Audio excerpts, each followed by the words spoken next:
There were so many things, like I appeared fine, but there was so much wrong. I felt like everything had been taken away from me at that point.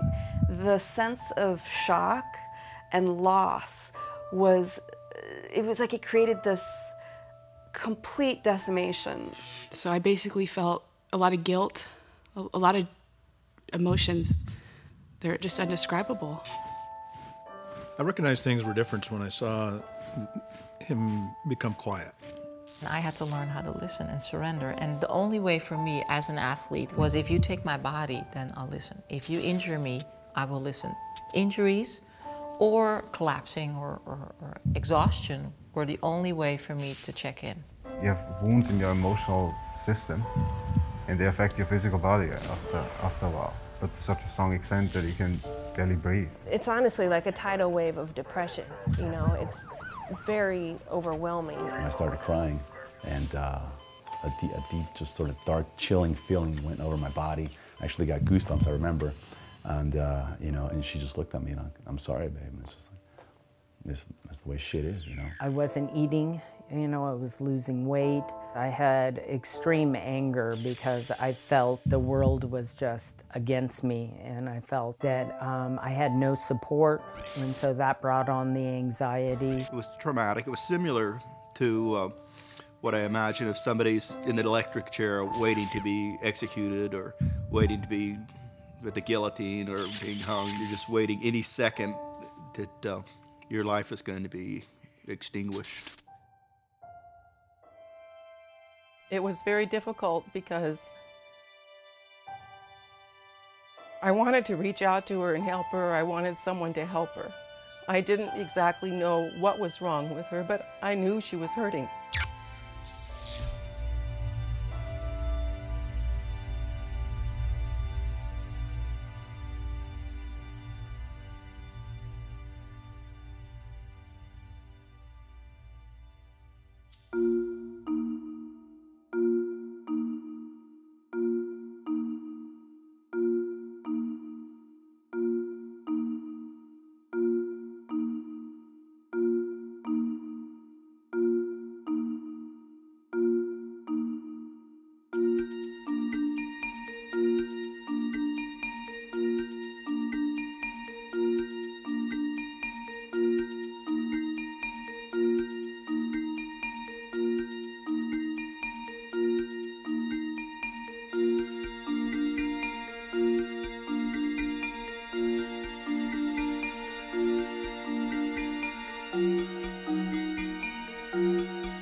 My name is Scott Neal.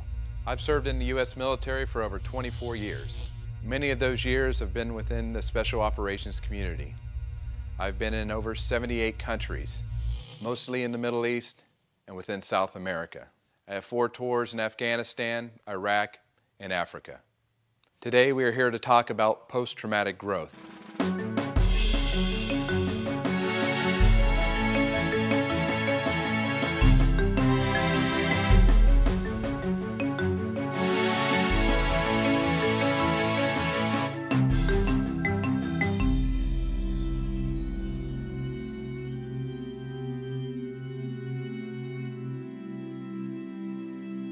Well, commando forces are always sort of the pretty much the toughest, dirtiest jobs that no one else in the military touches. You know, eliminating targets, various places where they're not even supposed to be able to eliminate anyone, all kinds of things. So high risk ventures, really. I started sports when I was 6. I did judo, I fenced, I played all-star softball, I did karate, and then I rolled into kickboxing and made that my profession for about 10 years. Then I moved to America, and then I picked up boxing. So overall, my combat career in the ring was 25 years. Well, I joined the Marine Corps against my own will back in December of '95, so '96 essentially, and it was just an outlet to get out of Los Angeles and that whole environment.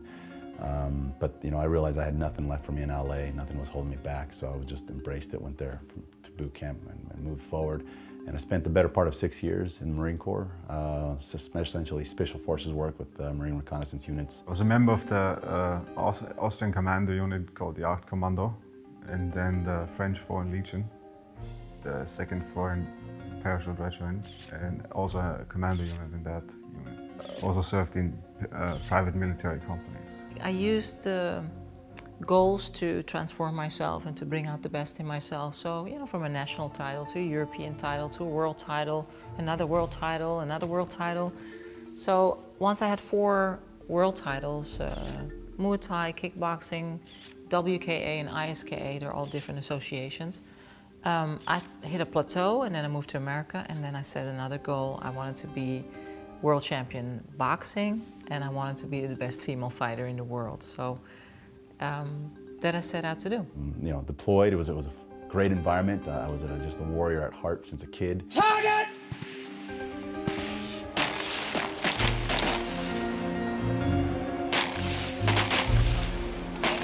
Inside, McGurney. This water's right up there. 5 seconds. 5 seconds. Go, go, go. Yeah. Let's go. That's it. There we go. Hey, there's the Mexican eating again. All nature, all state. Finally, Sergeant Sanchez. What's up, Sergeant Sanchez? How come you're not #1, huh? Do you have anything to say for yourself? So it was an element that I was very comfortable in. It was a heightened state of being the whole time, actually. It was something that it's hard to explain in words. It's something that you feel so alive, you feel so clear, you feel so tight with your comrades. You have closer relationships with these people than you have with your own brothers. Traumatic. Traumatic events affect not only the individual, but the community involved. Get out of the street, move back, get out of the street. The event. It could have been a one-time thing, but there are instances where it is a constant state of chaos. Constant conflict, much like what our soldiers, first responders, and civilians often experience. Traumatic events affect each one of us differently. Post-traumatic is every day after the traumatic event. It's how you see yourself, it's how you recover, how you deal with the memories, and how you deal with the emotions. Stress. Everybody has stress in their daily lives. Join the club. Learning to manage stress is the key to recovery. You must know how to control your anger and control your emotions. Know your red lines. Put yourself in a better environment. Learn how to help others help yourself. And finally, disorder. Disorder is allowing that stress and that emotion to build up, not knowing how to control it, not knowing how it affects your life.